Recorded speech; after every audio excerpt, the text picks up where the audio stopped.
Do you have a job site table saw and are looking for ways to expand its capabilities? Well, stick around and I'll show you what I've done for my table saw.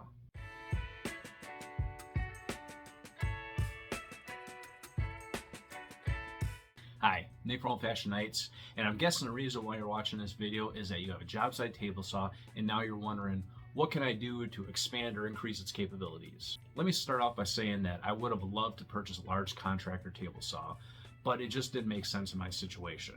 I currently have a small basement shop, so space is tight and I have to get real creative with storage. I also like to have the ability to take my tools outside when the weather's nice, so mobility is a huge plus. So I went with this Dewalt DW745 job site saw. I love the thing. I love the robustness, the rack and pinion fence is accurate, and it does what I need to do, which is cut wood accurately. Really, its only negatives is that it's a job site saw. So the working area is small. I also need a way to support the saw because I don't want to be cutting wood with it on the ground. So the first thing I did was look at how am I going to support the saw. I liked how people build carts to place their saw on, but for my situation, they're just a little too large. Again, small basement shop, I have to get creative. I also can't easily bring that upstairs and put it outside, which again, mobility is something I would like. So that's when I found this Dewalt rolling saw stand. It's a mobile saw stand that allows you to fold it up with the table saw on it and then set it away conveniently.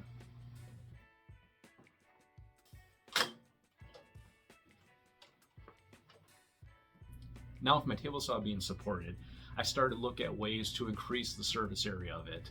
So that meant that I needed to look at my infeed as well as my outfeed side of the table saw. I got some ideas for infeed and outfeed tables online, but some of them involve drilling into your table saw, which I didn't want to do. I wanted something that I could easily add and remove and work with my rolling saw stand. For this particular saw stand, I saw it had these mounting brackets that had an opening on either end. So I figured I would try to find a way to utilize these openings and build something that could go into them. And this is what I came up with for my infeed table.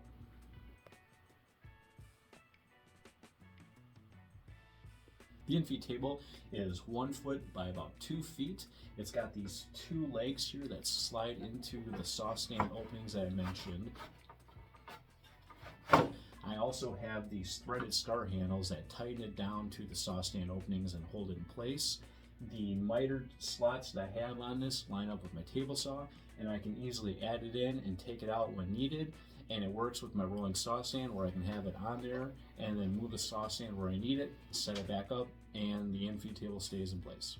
Now for my outfeed table, I like the concept that I use for my infeed table, so I wanted to reutilize those saw stand bracket openings to make something that would slide into them, but I wanted something a lot longer than my infeed table. So one of the things I had to consider was, would that extra length cause it to basically tip? So I needed to find a way to support it, not only for the outfeed table itself, but for the extra material that would be placed on it when I'm working. And this is what I came up with. The outfeed table is 2 feet by 2 feet. Again, I utilize that saw stand bracket openings to slide it into, and then I secure it with these threaded star handles to hold it in place. The miter slot tracks line up with the table saw itself, and to give it that extra support I need, I created this basically kickstand right here that slides into the back of the outfeed table, holds it up. I then use my threaded star handle to secure it to the outfeed table, and it just gives it that extra support that I need.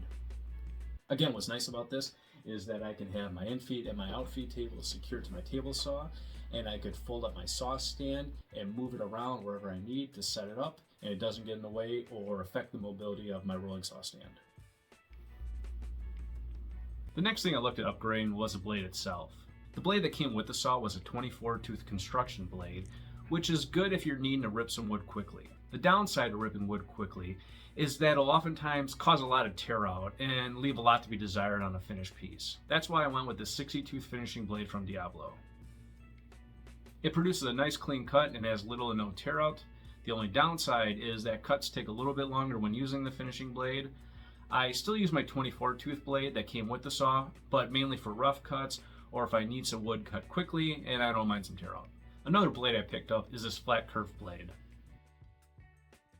If I need to make a groove or dado cut and I use my 24 or 60 tooth blade, I'll get these ridges in my wood, which is from the alternating teeth on the blade. These blades are made to fully cut through wood, which is why they have these alternating teeth. That's where my flat kerf blade comes in. Its teeth are flat and doesn't produce the ridges in the wood. Now you don't need a flat kerf blade. You can always just make a dado or a groove with a normal saw blade and sand down those ridges, but the flat kerf blade comes in handy when you just want to do a dado or a groove and you don't want much work involved.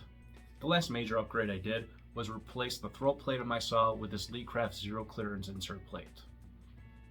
The throat plate that came with the saw has quite a large opening to it, which if you're cutting small pieces of wood can get caught between the blade and the throat plate itself. The zero clearance basically just leaves enough room for the blade to get through and closes up that gap. Another benefit is that it helps prevent tear out on the bottom side of your cutting piece that could happen because of that large gap.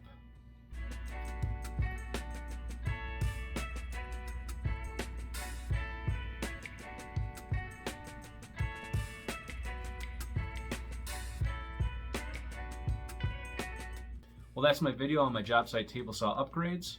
If you enjoyed this content, please hit like and subscribe. It really helps the channel grow and I appreciate it. And I'll see you in the next one. Thanks. Bye.